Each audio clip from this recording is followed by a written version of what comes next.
Hi, welcome to the Harvestworks live streaming event series. My name is Carol Parkinson, and I'm the director of our nonprofit Digital Media Arts Center in New York City.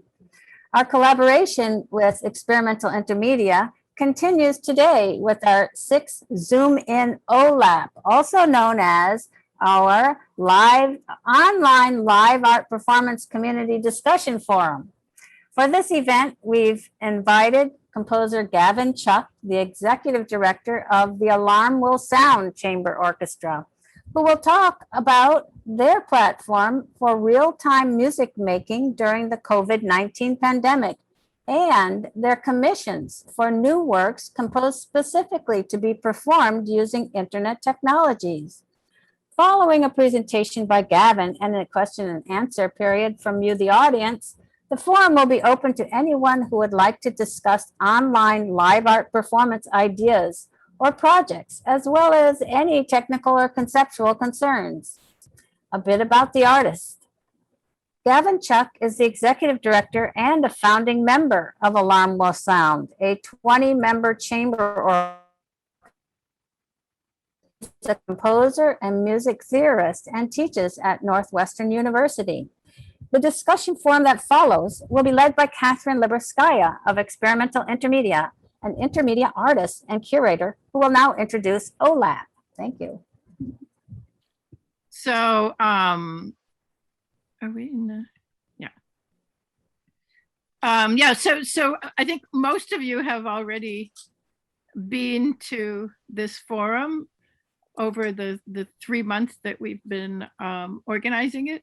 So you more or less all know what it's about, but just to reiterate, in any case, if there's anybody new, so this forum is about rethinking ways of presenting live online performance over the internet. And over the weeks, we have invited different people as a guest to kind of to talk about practices that we've found particularly interesting in that direction, and who explore different approaches. And so every meeting we have a guest who does a presentation for about a half an hour, and then we have a question and answer period, and then we're open to any questions or concerns you might have about either conceptual or technological issues related to live online performance.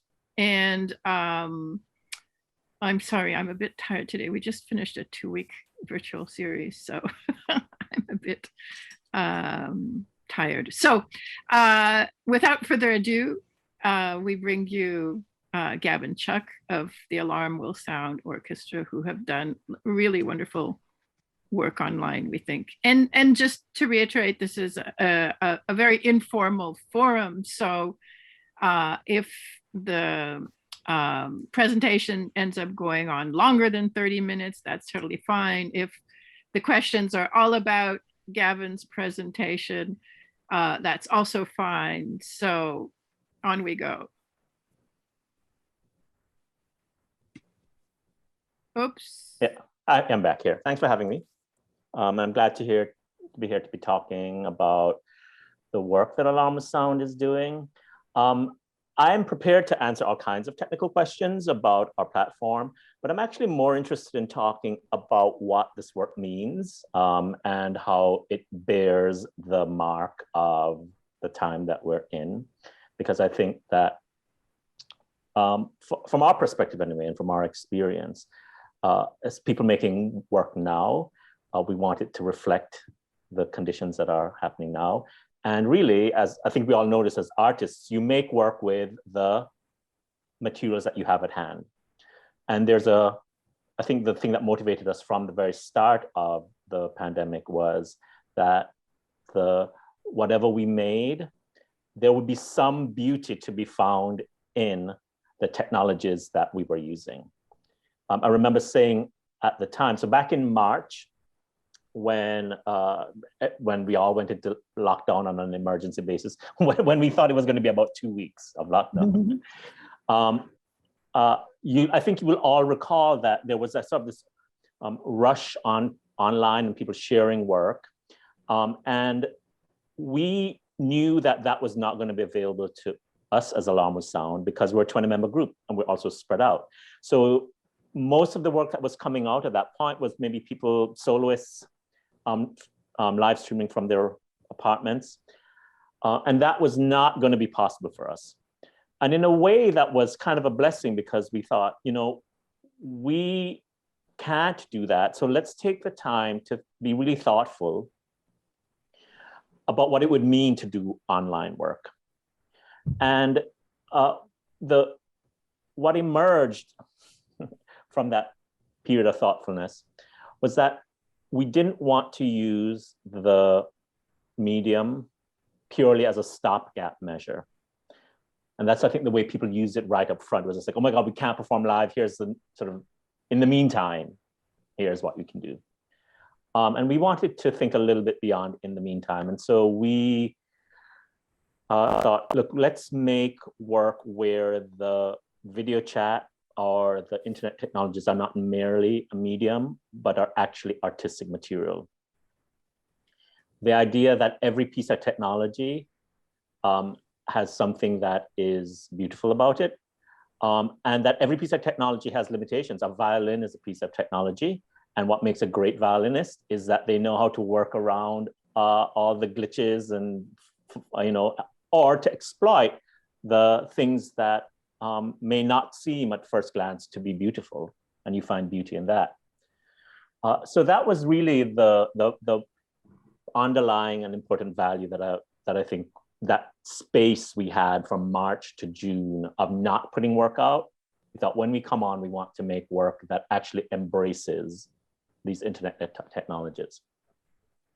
And so what we did, the primary vehicle that we developed is a series of commissions called video chat variations, in which we would ask composers to write pieces that were specific to video chat technology. And primarily what that meant was it had to embrace latency, because we were not going to play music that was down to the 16th note. That's just not possible. We're limited by the speed of light at the very least, sorry. So it had to embrace latency, but it also could use the everyday experience that people were having using Zoom and sort of artistically reflecting on that.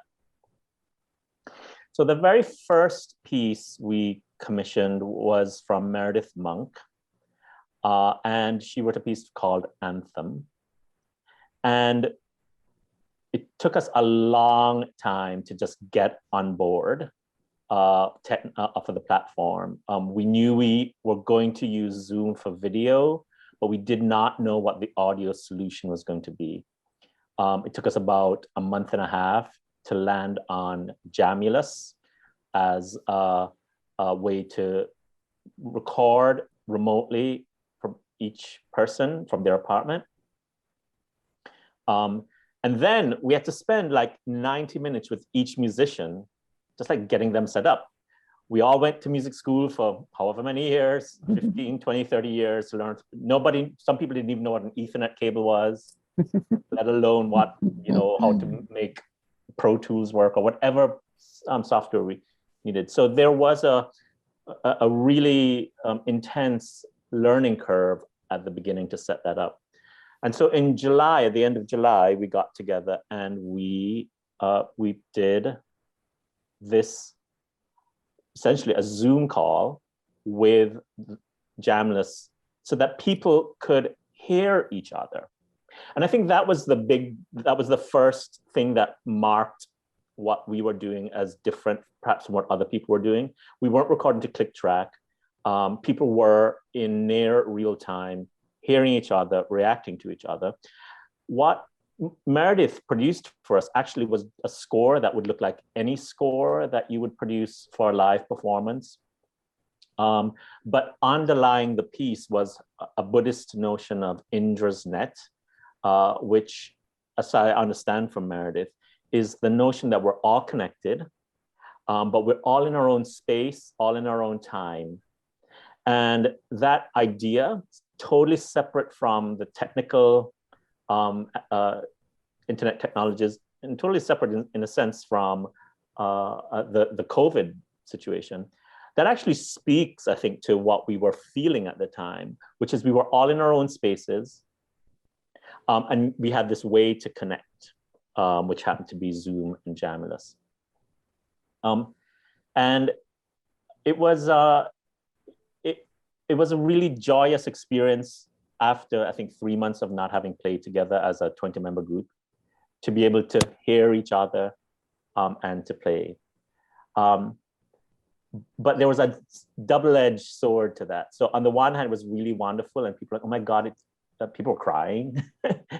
But then like the week after that, people said, let's never do that again.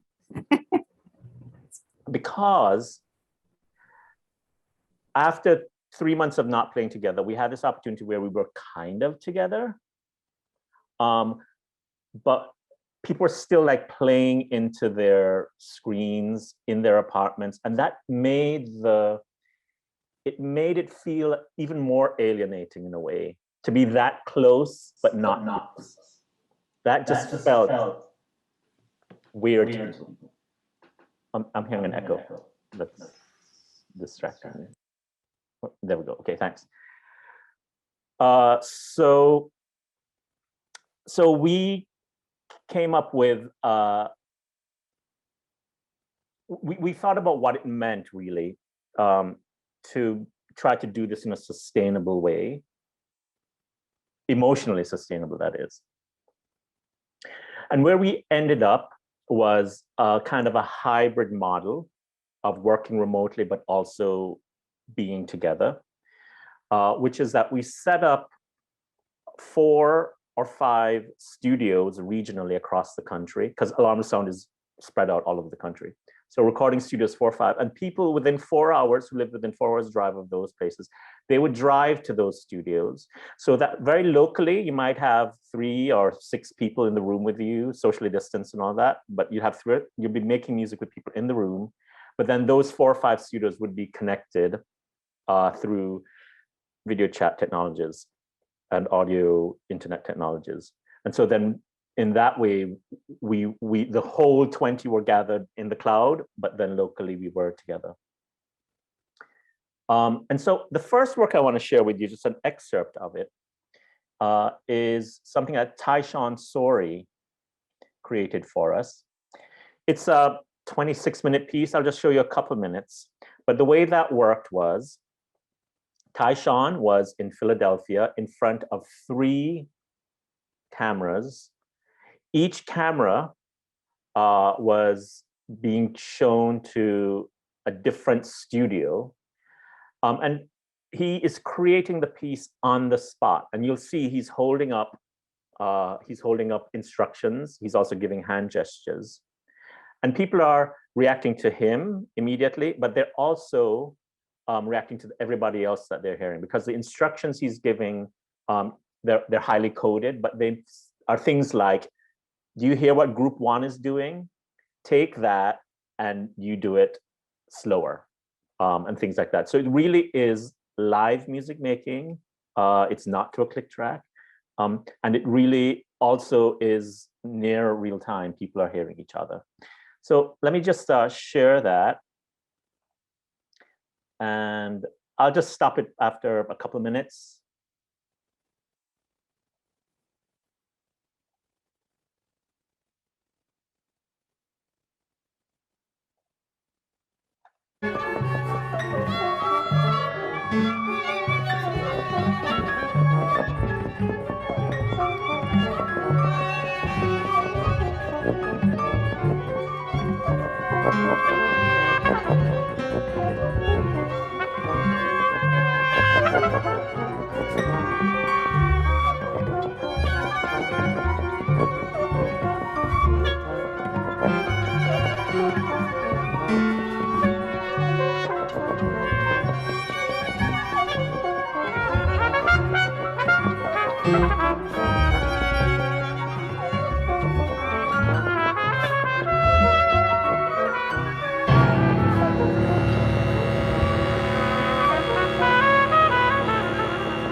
So you can see from that it's in the moment interaction between the composer, who's also the conductor in a sense, and the musicians, really spread out remotely across several studios. And some people are coming to us live from their apartments as well. We've commissioned now 6 pieces or 7 pieces, and we are about to premiere the 3rd piece, and I thought I would share that as well. It's a sort of an evolution of the idea. This is a piece written by John Fitzrogers, and it's essentially the same platform. So people gathered in studios and then those connecting up. What's slightly different in this case, I think, is actually the composer wrote a score that was very, very open. It doesn't look like a typical score. It's a lot of instructions about listening and reacting, but it is also coordinated by a conductor. So in this excerpt, you'll see Alan Pearson, our conductor, conducting into a laptop. There are however many 20 people watching him, and then listening to each other. But they're playing something that is much more structured beforehand than what you just saw in the case of the Taishan story piece. So I'll play an excerpt of that now.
By the way, all this work is available on Alarm of Sound's YouTube channel, and these are all excerpts of longer pieces. And I'm happy to play more if people want to hear more after I've talked through more. But you can see the works in their entirety on our YouTube channel. So I hope that one thing that you're seeing is that, of course, this is not like, generally we're not actually streaming these things live, so they're recorded live, but then we do some post-production on them. But we're trying to not paper over the fact that this is made using Zoom. It looks like, the video looks like it's coming from Zoom video, which it is. and that there is something about being honest about that, which marks it from this time. I don't know how well it will age, and I suspect a year from now, nobody will want to see anything that looks like that, because this is going to be PTSD or something, and not what we want to see.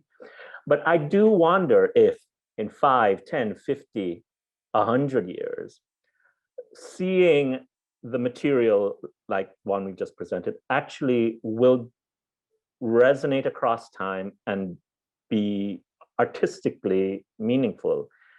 And the reason I think that is, or I hope that that's the case, is I am reminded about an experience that I had when I was a student at the Eastman School of Music, when a fellow student, Chris Bezadenhout, who plays on period instruments, he played Beethoven's Hammerklavier Sonata on an actual Hammerklavier. And I don't know how many of you know about the sort of meaning and history of that, but the Hammerklavier is essentially kind of like a transitional instrument between what used to exist as pianos and what we know as a modern piano. So it was like a brand new piece of technology, and Beethoven embraced it to the fullest. Now, all my life, I had heard the Hammerklavier played on a modern piano. Great piece of music, in fantastic structures, very expressive, emotionally rewarding, all of that. But when I heard it played on a Hammerklavier, an actual Hammerklavier, I could hear Beethoven pushing that piece of technology to its limits and embracing the ways in which it hadn't been beautified or gentrified even. You could hear the hammers hitting the strings and the strings kind of on the verge of breaking. And there was a gut punch kind of realization that I was across time and space, like experiencing that moment that Beethoven was living through. And I think even if next year or the next 2 or 3 years, we're in a situation where it's like, we want to, like, pendulum's going to swing very heavily back towards live in-person performance.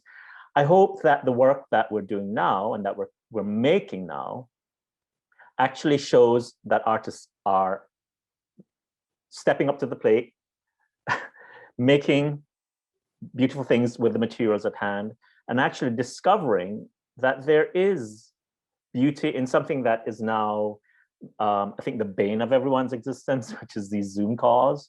But there actually is material there to use, and not only material in the sense of video and audio, but also a way of connecting. So that in the John Fitzrogers piece that I just played, he titled that piece Respiration, the notion that when we're all in a room together, especially performing together, we're often breathing together. What does it mean to breathe together if we're separated and working remotely on a Zoom call? And what it means is we can find community, right? And so that the work that we do, as much as it is created out of necessity, can actually speak to some meaningful and maybe enduring values about what it means to make art. And so coming back to that first thought that we had back in July of 2020, that what we wanted to do was to create work that was not merely stopgap, but that actually would outlast the pandemic. That's what motivated this project, Video Chat Variations. It's also what I hope, 5 years from now, we will say, we actually want to make a piece that is made for Zoom online thing, and that's actually the way it's meant to be experienced, not because we have to do it, but because we get to do it that way. So someone just asked to share the name of the YouTube channel. So I just sent a link now. Nope, I don't think that's it. No, I don't know what that is. Wait, the YouTube channel would be this. Yes. That would be the YouTube channel. And there you can see, as I said, we've done now, we did the Monk, Tyshawn story, the John Fitzroger's piece that I just shared with you will be premiered on Tuesday. So that will become available. And then sort of over the course of the next 4 months, we'll release 4 more video chat variations made along similar lines. So yeah, I'm happy to answer any questions or just have any reactions to have any discussion about something you said. Yeah, go ahead. I did have a question. You know, there's always a question of how you mix. Does Jamulus allow you to mix the different instrumentalists? How does that work? It does, yeah. So I'll preface all of this by saying there are 2 hurdles to overcome with Jamulus. First of all, it's not an off-the-shelf thing. So you have to spend some amount of time setting up a server. And it's a crowdsourced open source thing. So there's helpful things out there, but there's a lot of DIY that you can do yourself. The second thing is that the audio is not, it's meant to be CD quality audio, but depending on the connection that the person has, there can be glitches in there. The Meredith Monk, which I didn't show you, but if we have time, I can go back and show you a little excerpt of that. We did that entirely on Jamulus. And what Jamulus does is it records on as a separate sound file each microphone. So that in the end, you have an isolated, it's as if those people were recording in isolation booths in a recording studio. And then as post-production, you can mix all of that together. But because there can be unpredictable glitches, you kind of have to, with the Monk, we did several takes of it. And it doesn't happen a lot, but it happens unpredictably enough. Basically, if I'm streaming from my situation here and my neighbor decides to get online and like stream 4K video, that can have a hit on my connection. We use Jamulus almost every time, but we only use it for the music making part so that people can hear each other. But then in order to sort of overcome the interruption or the glitches of the audio, we'll also just record locally. So that gets into the monitoring functions of your performers. So does each performer download Jamulus and then they can hear the individual tracks? Yes. So Jamulus, you have a Jamulus client on your laptop, and each person can control exactly their mix. So they can decide. Oh, it's their mix, but what about the other players? How does that work? They need to hear the other. Right. So they players. can. I want to hear more violin. I want to hear less piano. I want to hear more trombone, and they can adjust what they're hearing. Oh, I see. So that is why Jamulus is so useful to us. And even though I don't think we've made anything that has used the sound that Jamulus records. We've used just since the Monk, we've just used things that we've locally recorded. But we use Jamulus because people have a lot of local control over exactly what they're hearing. And the latency is very, very low. It's something on the order of 40 milliseconds.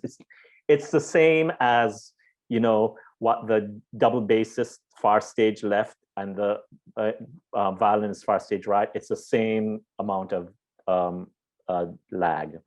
So it's very, very close to real time. And so the music making is facilitated by Jamulus. There's another product which we've used called Clean Feed. That's much easier to use to get on board. It's a commercial product. We learned about it through the podcasting world. So podcasters use it for interviews. It also records tracks singly, so that in post-production, you can mix those together. And it's a very high quality. It has almost no glitches, but it's significantly more latent, maybe 100 milliseconds latent. And so we'll use that in a situation where people may not need to be reacting immediately, or they're not playing together remotely in real time. It may be more of a situation, for example, where, like, let's say it's a workshop situation where we have the composer listening to these 6 people who are in a room together playing complex rhythmic music. So he can hear over clean feed because it's just a little bit more reliable than Jamulus. So those are the 2 platforms that we found work really well for our purposes, Jamulus and clean feed. Gavin, yep. First of all, thanks so much for such an inspiring talk. And I have several questions. So one, are you using Jamulus and Zoom to play together and recording it and then presenting the recording? Or are you inviting the audience to experience like the live playing of it? So we've done both. We've done both. The ones that I've shown you today are the former. So we put them together and then put that out into the world. So it's made live, but experienced as a live recording. Another project that we did was live streamed John Luther Adams' 10,000 Birds. And this we did with the students at Shenandoah Conservatory. And so there it was 50 people connecting individually from their place. And actually that was a case where we specifically did not want people in recording studios. We wanted that. In fact, one person like joined us from their car, some student who was still at home, like in rural somewhere, the best signal he could get, he had to like drive to like the parking lot of a Starbucks or something. So that one we did, which was live from beginning to end, including the audience experience of it. Yeah, I thought when at the NowNet conference in your presentation, I thought I remembered you showing something where I saw like images of people coming from iPhones and stuff. Maybe that's that one. That's the one. You probably, I think maybe at that point, you maybe were seeing a workshop that we were doing, trying to get that working. And so we did do, but then we eventually scaled it up because that was also a steep learning curve. We were interested and still are interested in making an experience that is like maybe hundreds or thousands of people playing together. And so what we did at Shannon and doing it live, both in terms of the experience and making it. And so at Shenandoah, we did 50 people just to see what it would take to do that. And yeah, that actually ended up working. Do you have any clips of that? No. I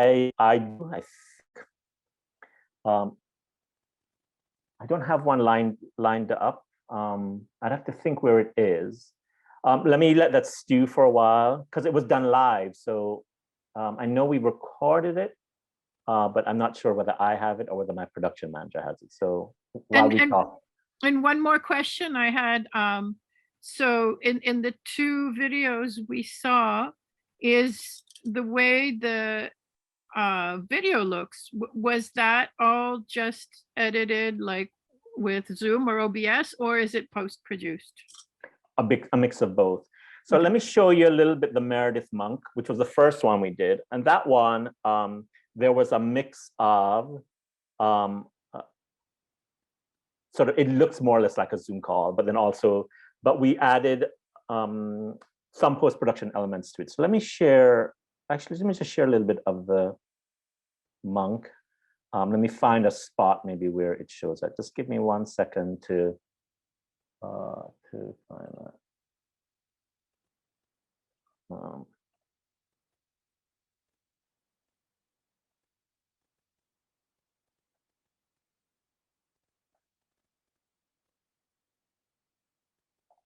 So here we go. Okay.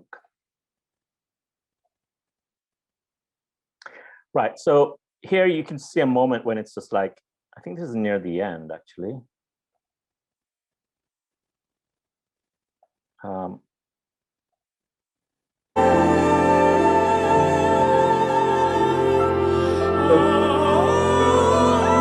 So like the way we cut this together or experience this was, switching between speaker view, gallery view, and then in some places where there were fewer people doing things, then that was where we also did some post-production of just like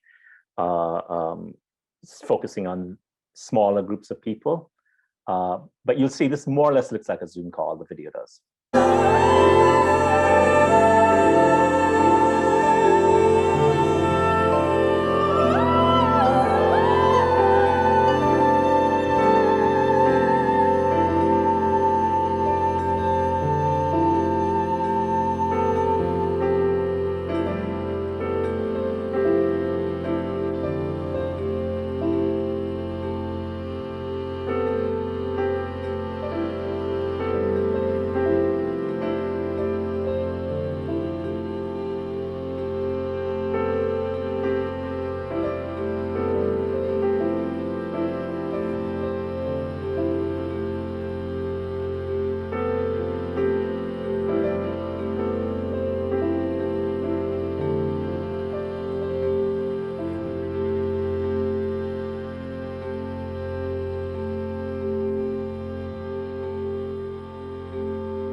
Right, so you can see that that one is essentially operating Zoom for the video. It looks like a Zoom call.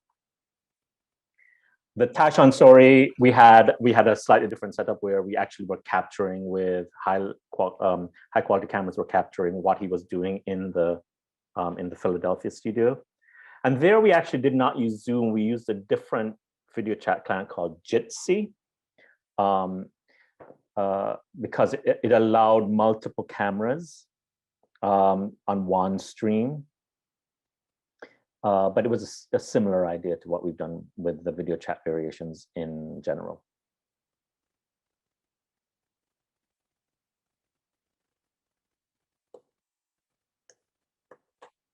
I couldn't reach my Does Ellen have her hand up? Ellen, do you have your hand up? I'm not sure. Yes. Sorry, I'm not turning on my video. Forgive me, it's Sunday afternoon.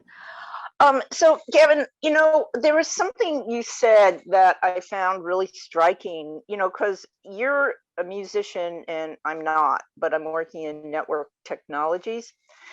And the thing that you arranged in terms of what I would call hubs, you had people go to localized situations. And the issue of hubs over a distributed network and the issue of hubs in terms of balkanization of different countries' networks is really resonating with me, the way you chose a solution, because this kind of network interactivity will never go away anymore at this level. It's first off, it's cost efficient, and second, there are many reasons for it not to.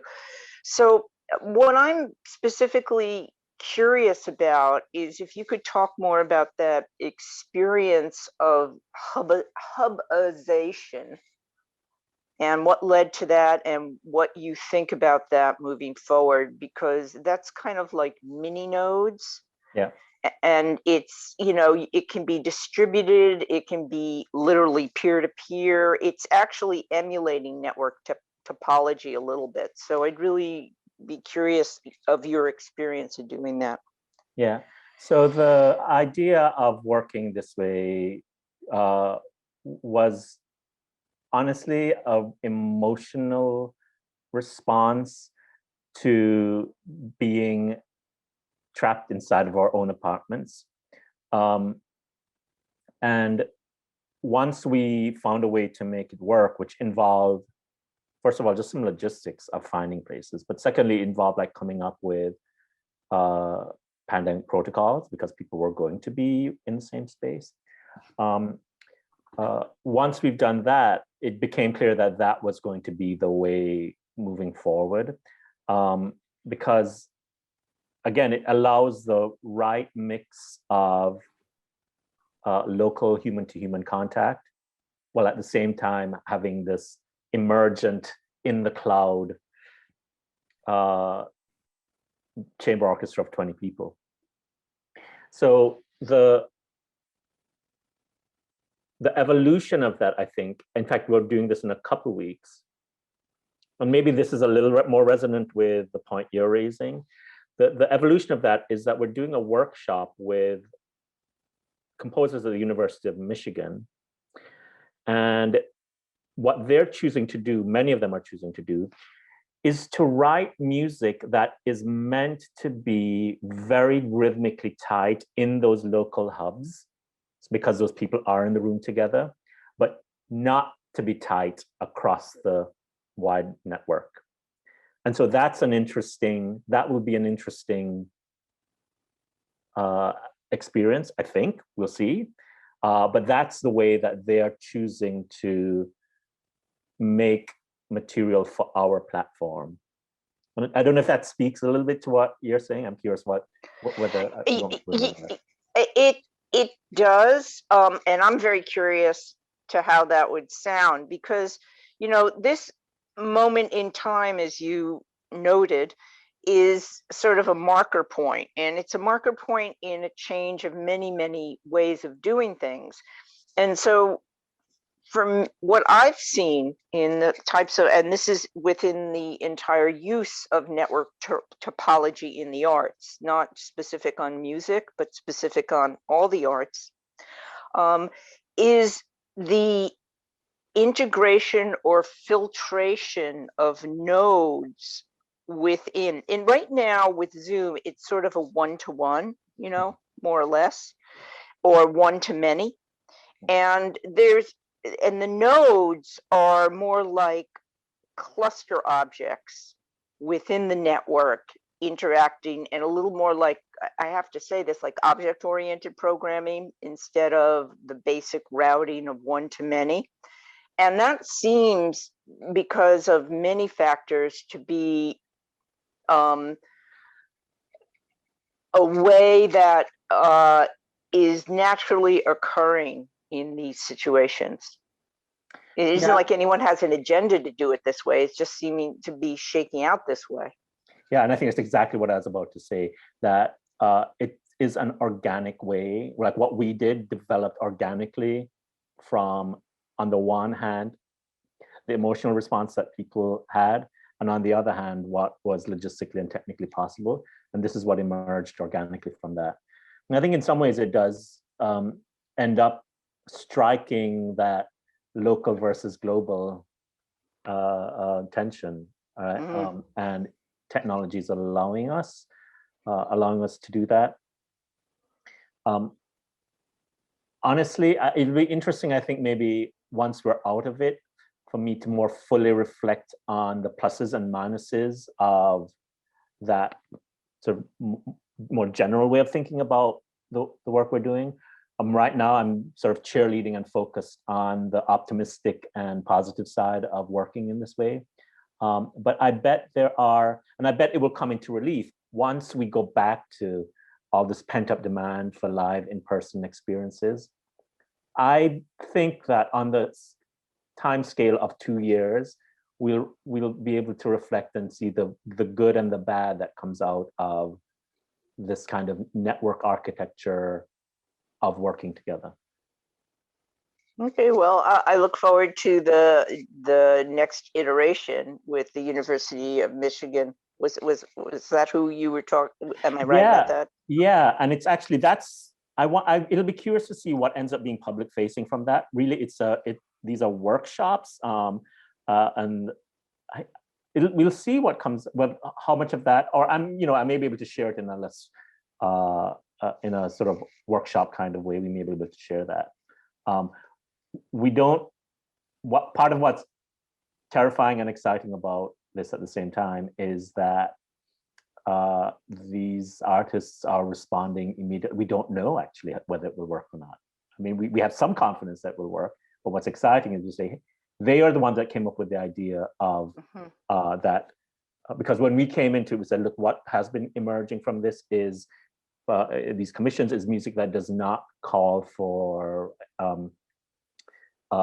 tight coordination, like rhythmic coordination. And then they pointed out to us, but why can't the people who are in the studio in New York together, why can't they play tightly coordinated? It's like, oh, that's right. Okay, let's try that. So we'll see. Yeah. So in a way, not the workshop, but maybe the result of the workshop you'll post on your YouTube channel or something like that. I think so. Yeah. Okay, great. Thanks. Yeah, you're welcome. By the way, I just want to make a little remark, is that you're saying that you're cheerleading for working with this technology. And something I was actually going to say in the very beginning after your presentation is that that's great, because I noticed that the most interesting work is coming out of people who say, hey, this is what we have, let's do something with it. And then, I see other people who are, say, in the music world, who are finally performing online because they haven't been performing, and grudgingly, they're like, no, this is not like, and interestingly, that work is rarely very interesting. It's interesting because it's your buddy so-and-so who's playing that instrument, playing it well, but it's like, meh, but people who are embracing it in every field, in music, in art performance, who are embracing the medium, which I like to call virtuality, because it doesn't have to be Zoom, it could be OBS, it could be this and that. Then we get like interesting things, and they're things that are they're performances that are meant for the viewing situation, which is like what I deplore with a lot of stuff, that the viewing situation right now is that we're watching this on laptops, smartphones, on tablets. A lot of us, people who have families, have small kids at home, they're walking around with a tablet, and they're cooking and maybe changing diapers at the same time and following a concert. And you have to conceive for that, as opposed to a concert hall where everybody's comfortably seated, and there's a tradition of silence and attention, and it's all good, and it's all interesting, and all the limitations.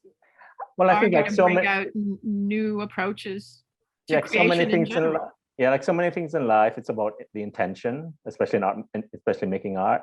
So if you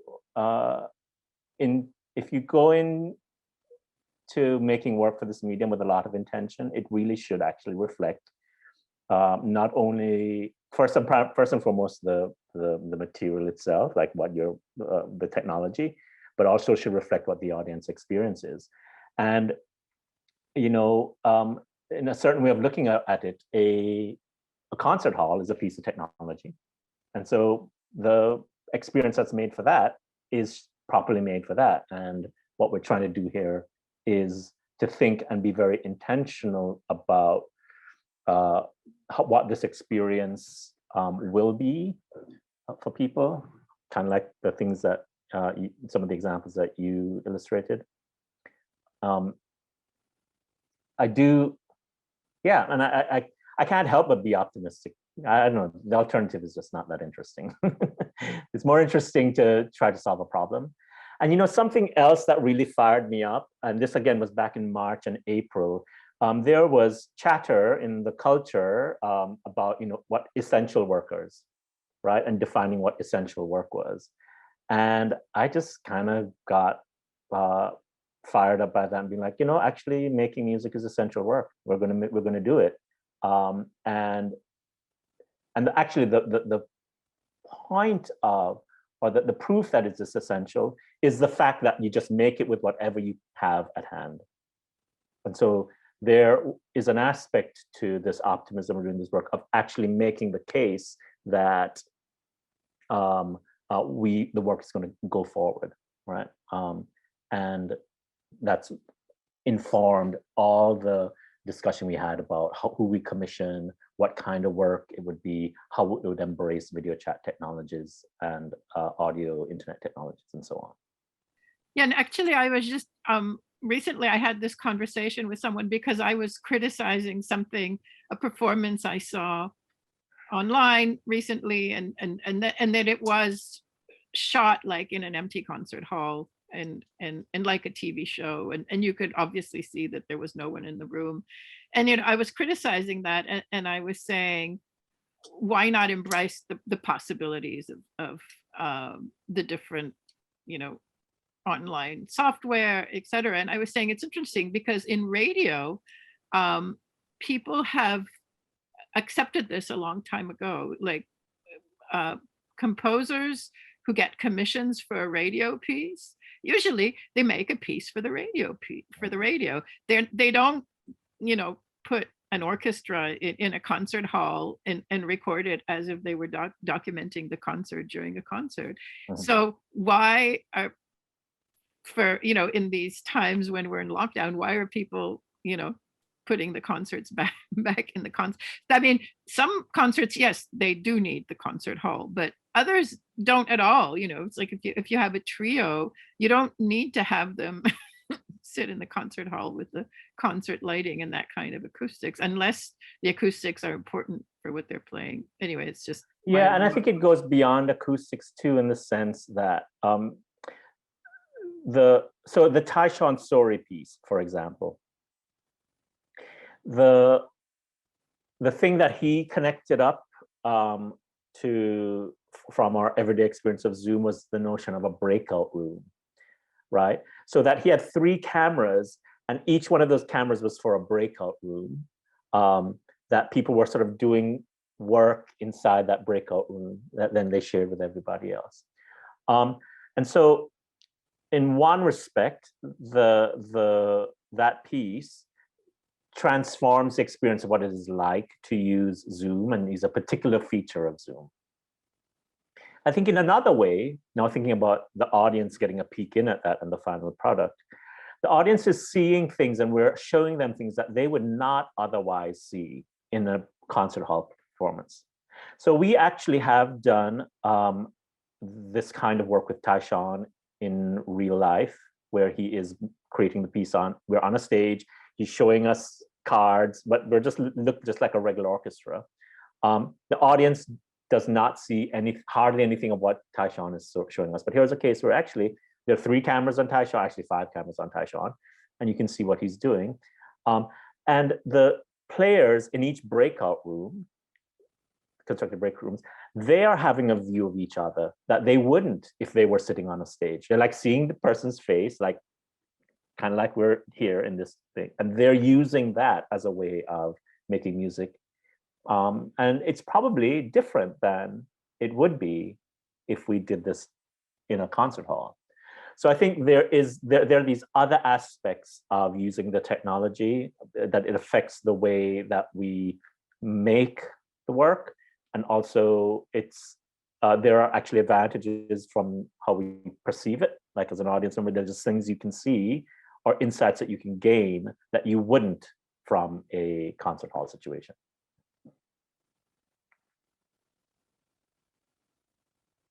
Does anyone have any other questions for Gavin? Not just Carol and me and Ellen. But just a remark on what you just said while we wait, if anyone has a question, is that, yeah, like using the breakout rooms, this goes back to what Ellen was saying about the different topologies of networking. Mm-hmm.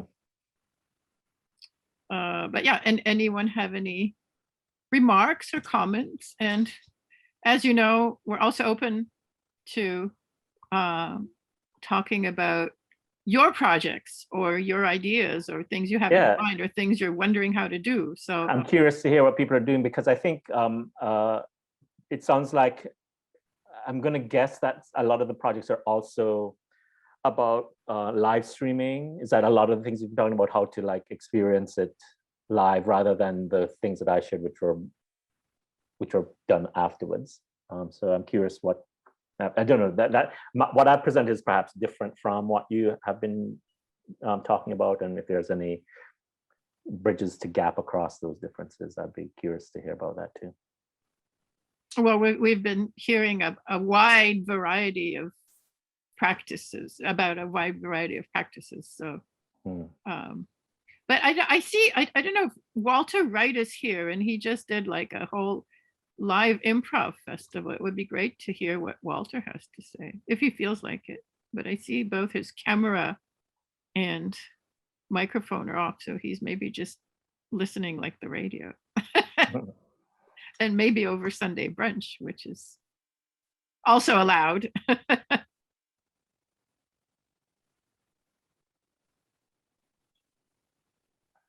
Wow, silence.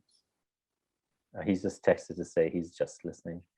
Oh, yeah, but I mean, or silence from everyone else. Oh, okay. I'm also happy to share more technical setup ideas that people may have as well. I mean, if I may jump in here, let me turn my camera on. Hi, thanks, Gavin. It was great to hear those pieces, and they seemed very clear and concise. I think for a lot of us that are not just musicians, but are filmmakers, the platforms that we're dealing with, mostly Zoom, have been, you know, a challenge in terms of quality and usability, and that also that it requires you to actually sit and look at the screen, whereas I was on my bicycle listening to the talk to go to, you know, do an errand and then come back, and now I'm back in my house. So I wondered if you had some of the other platforms that we've used other than Zoom has been Bramble, which is something new that's being developed by the people that started something called Artery, which is was a platform to connect people to do concerts in their apartments, to do it on rooftops and unusual places. But with the lockdown, they sort of moved to trying to develop this, what I'm calling like a 3D video game platform that has created environments and little rooms you can go to. And it's a little more complicated than just doing Zoom, because you have to know about the proximity of people to each other. And so yes, I have heard of Bramble, and I think it's an interesting thing, this notion of a virtual space. And in fact, we probably will, I wouldn't be surprised if we end up using something like that, whether it's Bramble. I know there's several things, or whether we in fact come up with something on our own, where this virtual space is analogous. It's a built environment, just like a concert hall is, except you're freed from the physics in a sense. So there are actually projects which we've been talking to people about that are already thinking about how to use virtual spaces. Right, which is so curious to me, because I know back in the very early 90s, there was something called the Palace, which was more about like a chat room, but they had created environments and you could assume an avatar and kind of wander around and talk to people, or just sort of get involved in the animation of the rooms themselves, which I always thought was kind of interesting. But now it's sort of come to this business platform where it's a little less imaginative in a certain way, or at least visually, it's less imaginative. Yeah, so the couple of projects that we are thinking about that use this kind of proximity, actually, it's the creativity is, we're assuming is going to be more on the audience side, that they can choose to approach something, get close to something to hear something better. So the project we're actually recording this in a month will be, Alarm Sound has done a lot of work with taking electronica, music created on computers, and then making that for live acoustic performance. And we're working out now an idea where we would have in this virtual space the original electronic version, and then the acoustic version, and then the audience person can move their avatar closer to one or to the other in the middle, and kind of hear a mix of those things. And I think that is another way that these technologies are going to evolve in our field, where the creativity is shared with the audience. I think even in a situation, a traditional concert, in some ways of looking at it, that's also quite passive experience, right? For the audience member. And so one thing that digital technology platform and an internet technology platform can allow is a more sort of choose your adventure or make your own artistic experience, sort of that's been curated by the performers. So I think that's what your comment brings to mind for me, that these ways of sharing music and making music actually open up creativity, or we're also sharing creativity with the audience. Right, it would be cool to see like the development of, you know, the integration of video games into creating an orchestra. That would be, you know, where you could be, you know, doing all of the athletics of running and jumping and, you know, to get to that concert. Or so you're like, I mean, that sort of presumes like our conditioning to have to get onto the subway, to go to the concert hall, to, you know, go to the concessions and finally sit down, and you know, all of these things that we do normally, how to integrate them into some kind of a video game aspect, which I don't think has really been fully explored by, you know, the traditional, you know, either music or even film. Yeah, it'll be interesting to see. I mean, some of this is, there's a kind of economics to this as well, which we have to contend with, which is that these technologies are being developed in ways and by people for profitable purposes. So for example, Zoom audio is built for voice. It will never, they did some, I remember maybe in June or July, they came up with like a music mode, which was supposedly better, but we never found it useful. And I think, you know, that's primarily because it's meant to be a video conferencing software where people are talking, it's tuned to voices. It decides which person is talking at any moment and like turns that person's audio on. And then on the other side of, or another aspect of, like, there's a lot that's put into, as you said, video games. So there's actually very sophisticated graphics and really good sound that comes out of online video game playing. It will not be made, I don't think, or it's very difficult for me to imagine that that would ever be made for certain people like Alarm Sound playing. Instead, we have to find ways to either piggyback that, or in a sense to show the way, to say, hey, developer who's doing this thing, we're using this thing in a way you didn't intend. It's a little bit like IKEA hacking, right?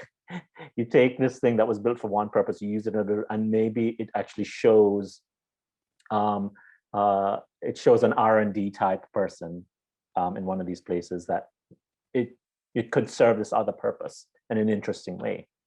But we tend to be, again, in an optimistic way, we tend to be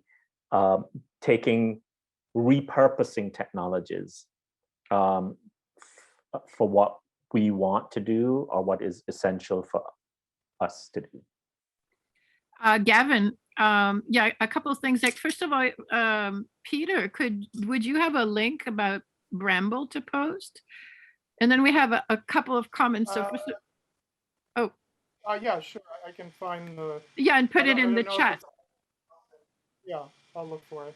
And then, yeah, so first of all, Walter Wright, who I invited to speak, writes that he's just listening, but maybe he'll have something to say another time. But then we have some comments. So Joan Logue writes, I'm listening with headsets and the sound is fantastic. Thank you, great work. Love seeing the conductor conducting in front of a monitor. I think the technology is really moving forward because of COVID. Thank you. And then she asks, how did Meredith like working via remote sharing using technology? And then another question is from Nina Colosi saying, happy to hear that Gavin thinks that the new territories that are being explored may take root and open up new possibilities for musicians, even a kind of AR or surround sound of the musicians for people at home, question mark. Yeah. So Joan's question about Meredith, I suspect Joan maybe knows Meredith. And in fact, when Alan, our conductor and artistic director, in the brainstorm about who we would commission, when he mentioned Meredith, that was so counterintuitive to me. I was like, Meredith, probably the last thing she would ever want to do is like make music over the internet. And in some ways, I think we were right. We ended up having a great time. So but what made Meredith's piece exactly not only suit the medium, but also be exactly the kind of music that was right for us to make emotionally at that point. What made that right was that the motivation for her piece was this very basic notion of connecting with each other across time and space. And so she was not, in a sense, it's not that she wrote it for video chat, because we could in fact perform her piece live. And like I said, the score, if you look at it, is just written as if it could be performed in concert. In fact, we probably will perform it in concert in real life. But I think why it worked so well and why she enjoyed it, we all enjoyed it so much in the end, is that the piece in a sense transcended the technology. It was made possible by the technology at that time, but it had this deeper value about, it's like the piece is built around the notion of connecting with each other across space and time. And so it was both perfectly suited for and transcendent of that video chat technology at the time. Meredith had a lot of help from her folks of just setting it up. But once she did, it was sort of like we were off to the races. And the process, as I sort of mentioned at the top, it was the very first thing we did. We were all super frustrated just trying to get things to work. But because we were treating it as sort of as live as possible, we did this intense amount of work leading up to the day. And then on the day of doing it, it was just like, look, it's going to be what it's going to be. It's either going to be a train wreck or it's going to be a transcendent, beautiful experience. And I think, as often happens in show business and performances, like all that preparation ended up paying off, right? And it did have that feeling, oh my God, we did this fantastic thing, it worked. But by the same token, if the internet connection had broken, I bet not only Meredith, but all of us would have just been like really, really frustrated and disappointed. So it was a high wire act. It was a high risk, high reward situation. And in the end, because we were, for the first time in 3 months, able to make music in real time by listening to each other and being virtually together, everyone was pleased, including Meredith. And in fact, I know that Meredith has gone on to work with our sound engineer to do some more work with our sound engineer on the side, working with Jamulus. So I think she found it also productive, not just a one-off. So I don't know if she's just doing workshops or she's actually doing performances on that medium, but I do know that she ended up forming a relationship with our sound engineer, who was instrumental in setting up our platform, and that he was helping her further well into the winter. So I think she's still working on that. That's Daniel Newman, our sound engineer as well. And I know he just did something with her, I think last Sunday, that she had some kind of gig at a university, I think. So yeah, so he has gone on. Yeah. They have gone on in a relationship. Yeah. And Daniel is fantastic, by the way. Yes. And all lucky to be working with him. And this other question from Nina Colosia about a kind of AR or surround sound of the musicians for people at home. So I think, yeah, the one project that I mentioned with electronica, that's the direction we're taking it more towards the audience. It's interesting. I think what has developed for our platform and for our uses is it has just to be good enough for the music making. So it's hard for me to imagine sitting here right now whether it would be useful for at the time of making the music for the musicians to be in a kind of augmented reality. Because I would guess that we would need much higher bandwidth, much more stable internet infrastructures than we tend to have. It would be much more fragile. So where we've ended up with our platform is we have the technologies and the tools that allow us to do what we need to do in order to make the work, and in a sense keep it as simple as possible, because at least at this stage of figuring out the technology, we have to balance out the fragility of these explorations.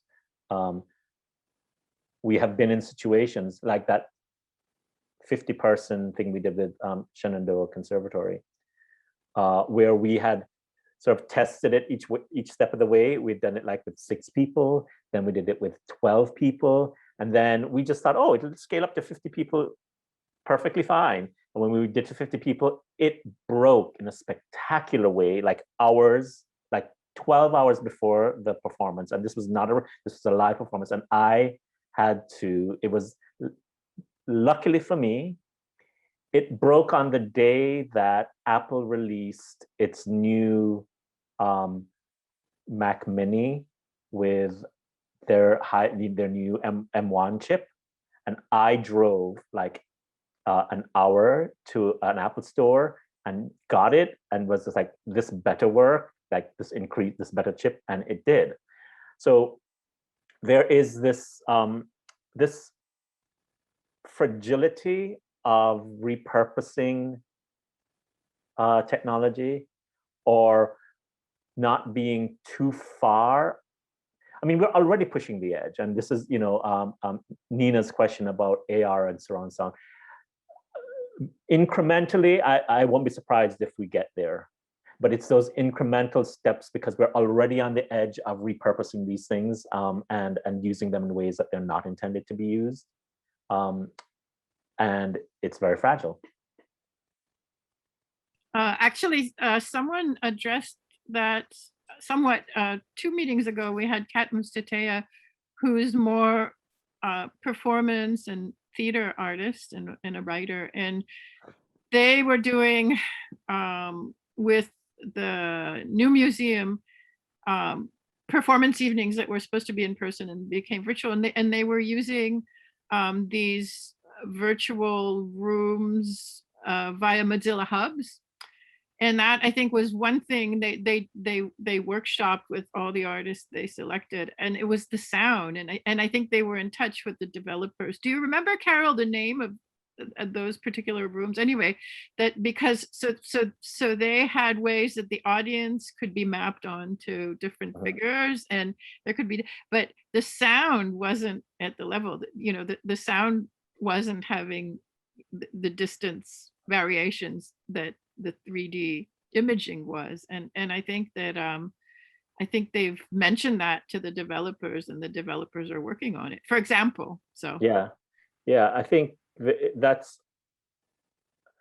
yeah, they're what's the saying, like any technology is sufficient, it seems like magic, any technology sufficiently advanced just is magic.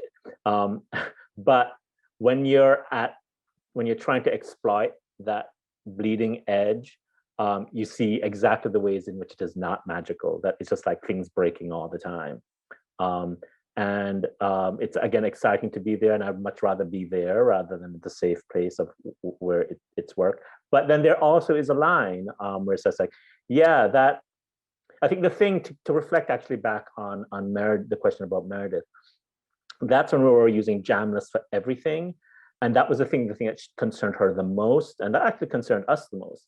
So in principle, it's like, yeah, let's embrace the beauty of whatever happens, wabi sabi, you know, that's technology. If it happens, if it sounds, if we have a glitch, it's a glitch, and we'll embrace that. And I think in the end, that was more ideology than, you know, and that was me, coming from me. I was one that was always like, if it glitches, it's fine. That just shows what it is. But in the end, it's like, no, it just sounds ugly.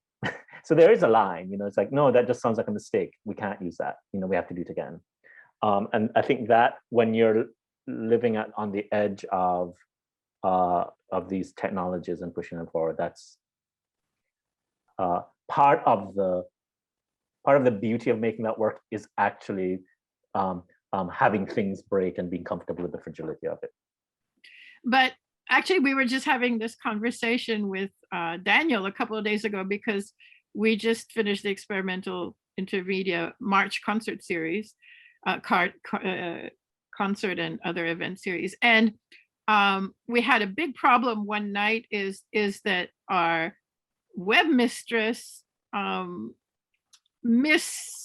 put in the streaming link, which is because we were doing things via different technologies, but streaming them to Vimeo Live platform.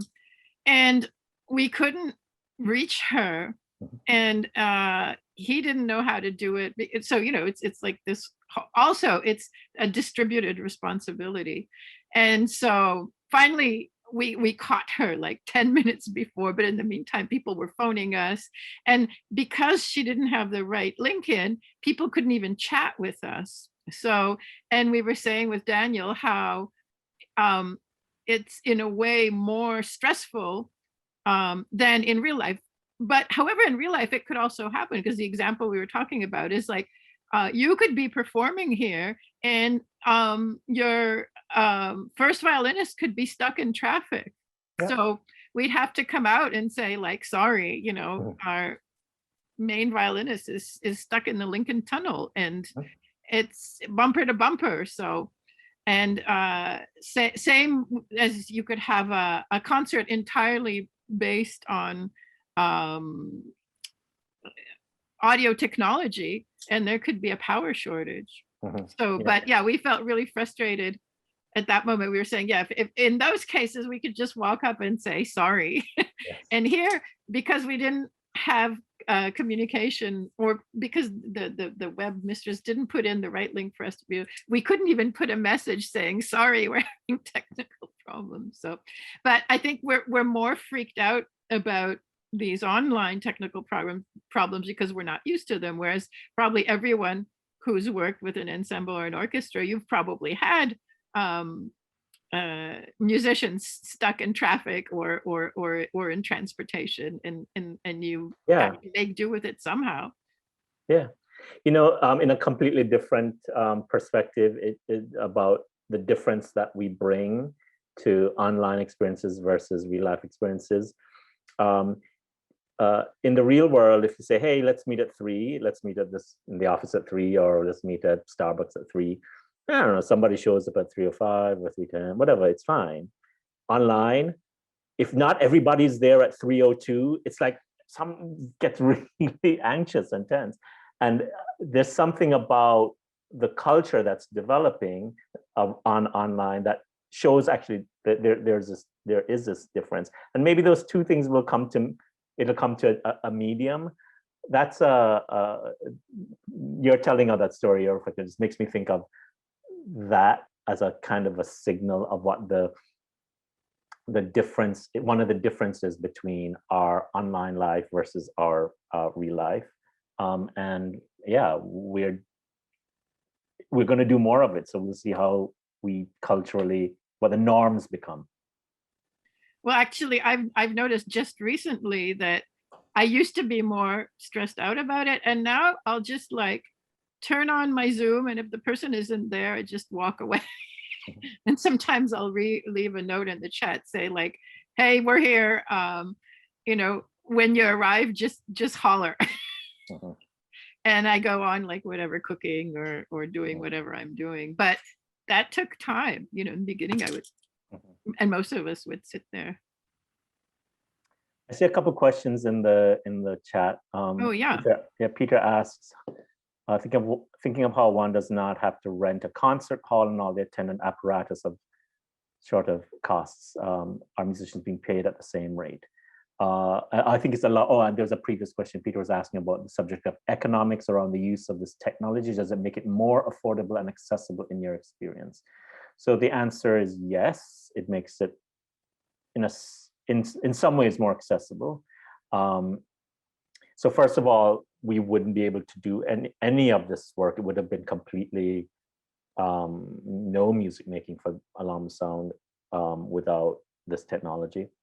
So it certainly makes it more accessible. And it's something we're likely to continue doing. There's some business aspects of this which we will carry forward as practices.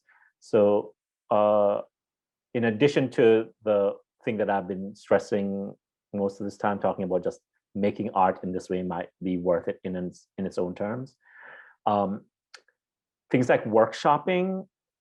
In the past, what we've tended to do is if we've got a concert and we're all together in a city, we might need to do a workshop for work and development. We will fly that creative team in for them to come in. And the workshop, we may only need 90 minutes to like test a little bit of the thing. But we've gone through all the expense of like flying somebody in, putting them at a hotel for 2 nights to work for 90 minutes on something. It turns out that with the platform we have, we can do that without having to go through, we can do that virtually. And we're confident about that. So I think it will make developing work more economical. And I think for that reason, it might actually have a really positive effect on productivity, artistic productivity. Because the actual, especially music, certainly all the performing arts, what matters the most is like trying things out with the people you're trying them out with, on the bodies you want to work with, and trying things out in real time. So I think being able to do that with a little more flexibility on this platform will actually be a big plus for us. In terms of the audience reach, I think it's a double-edged sword in the sense that, yes, more people are seeing it. And while I'm happy that the work we're making is meant for this medium, I think we all just so miss being together in a space together. That what I expect is that there's this really pent up desire to do that, and the pendulum is going to swing heavily that way for a while. And so we would probably, not only us, but audience is going to, as an economic question, is going to want to spend its time, energy, attention, and money in the real life space for a while. That's why I kind of said at the beginning, I fully expect, I'd be happily surprised if it's otherwise, but I fully expect that after we put out this work, it's going to have to just sit for a year or two, because people will not want to watch it on their laptops for a while.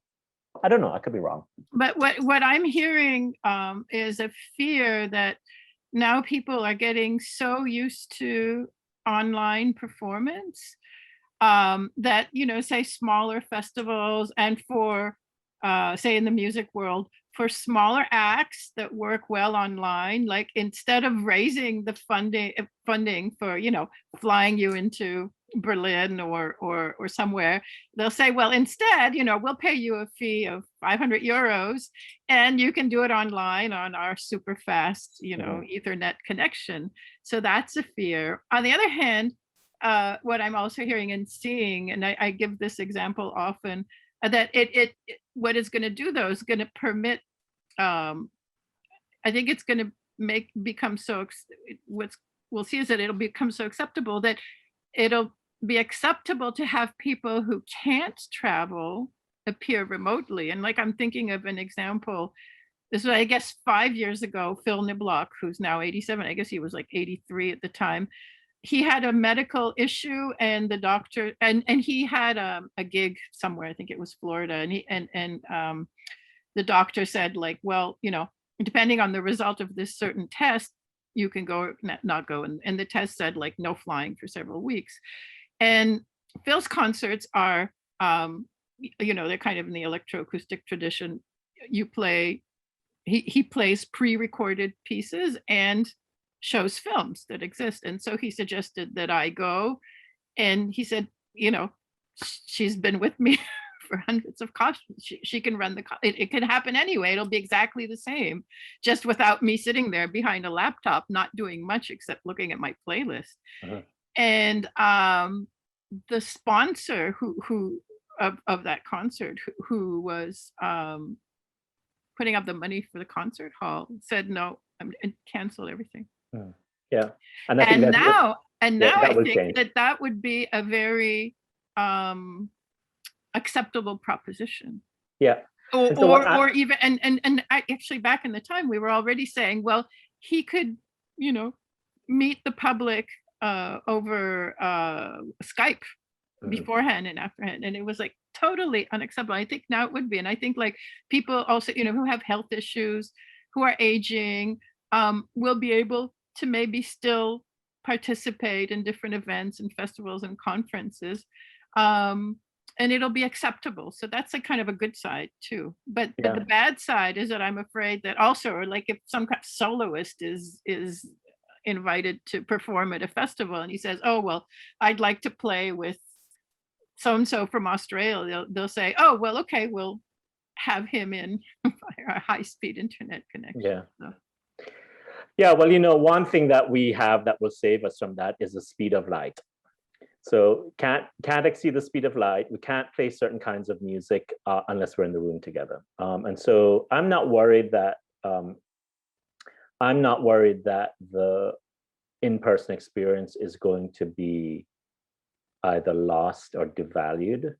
I think, and that may be just me wanting to be the glass is half full. I just think actually, hopefully what we get is just these added benefits like you're talking about, or what we are pursuing with video chat variations as a whole.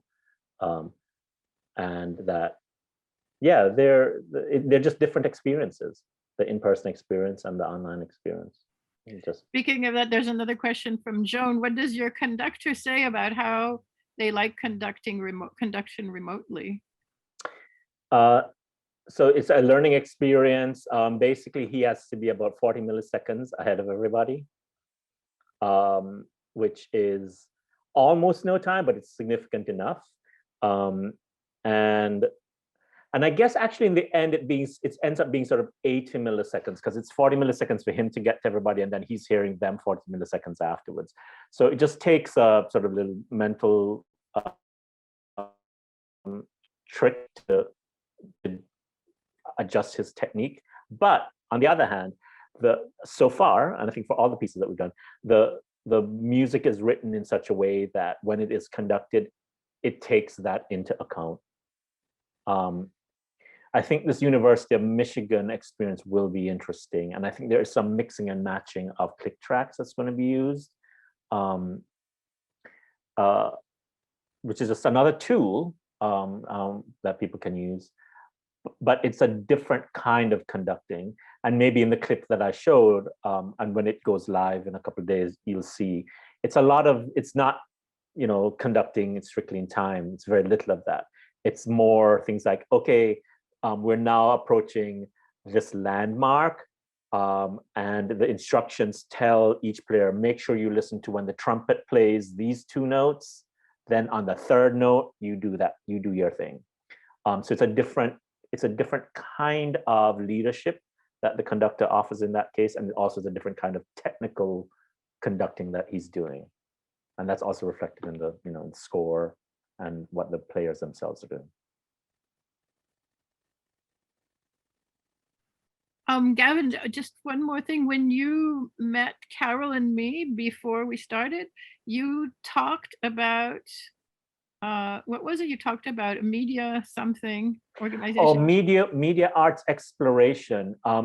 Somebody mentioned them to me last week. In fact, I'm going to meet with them in a week.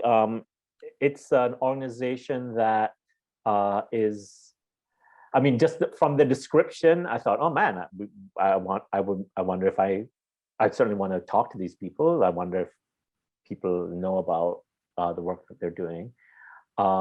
So media art exploration without the E. So that's their branding.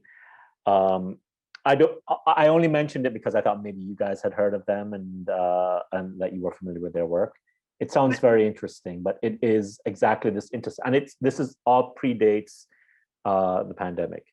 So they're at the intersection of performing arts, artificial intelligence, and internet technologies. So if anybody has heard of them, a research group. And they present work. So I think they've had 2 festivals. Maybe they had a festival in 2018 and one in 2019. So they've actually presented work on their website, I saw. But honestly, I heard about them on, I don't know, Wednesday or Thursday. In our talk before this, I was just curious whether you had heard about them. And certainly if anybody has heard about them or heard, it would be interesting to talk about that too. Hey, Ellen, I just put their URL in, well, a URL for them in the chat.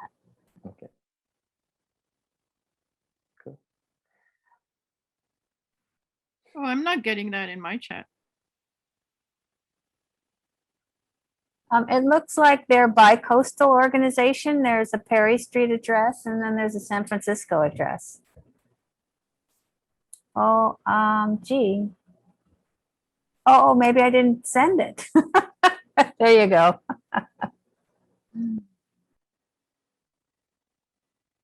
Yeah, there it is. Right.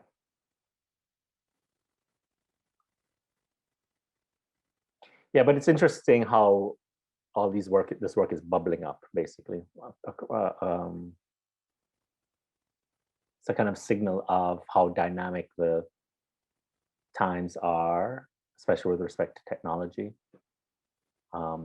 So it's interestingly Wild West.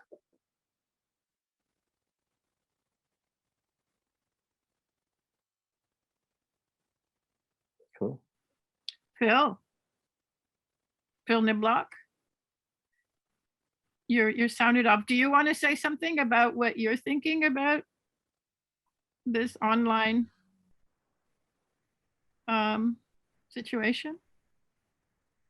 Actually, I have to admit that I'm a user, not a thinker. On it. So we really have done an incredible amount in the last year, both ourselves in our individual work, but also as concerts. And it's been amazing. I thought the way it goes around the world, the way it does so well. We're actually on a piece today, which is being broadcast from Berlin. It's the März Music Festival. It's a 27-hour concert. It started at 8 o'clock in Berlin last night. And we were on at 5 o'clock this morning and actually got up, or Katherine stayed up, but I got up to see our broadcast. But then later, you can see the past events of that day. So you can go back and see us now. It's still on, it would go on for another, I think, 8 hours, something like that. So if you go to März Music, march music. Particularly if you go to YouTube and then march music is the best way to go. And there's also a link. You want to put that on, Katherine? It's the first link in the chat, so I could put it again. Oh, okay, good. Yeah. At least it's Again. been really amazing because there are people speaking on one side, names of people speaking, and then the composers who are on the other side. And there are many works that are an hour long, but some are only, I think we were on for 15 minutes or something. So.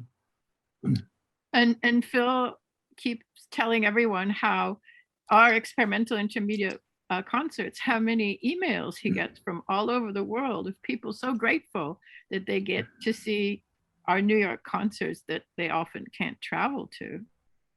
Yep, I think that is a definite plus in terms of reach, and we're having the same experience too.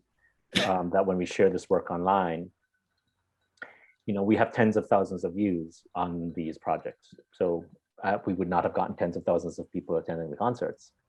So that is, that's rewarding and definitely something to be reckoned with. Well, I wanted to thank you because it was very, very interesting to hear about the orchestra and its approach and the new ways that you're using online technology. I thought it went very well. I wanted to thank you for your time, for sure. Yes, and thanks for having me. And I look forward to seeing you all on the frontiers. Yeah, it was a very inspiring talk. Great. Well, thank you very much.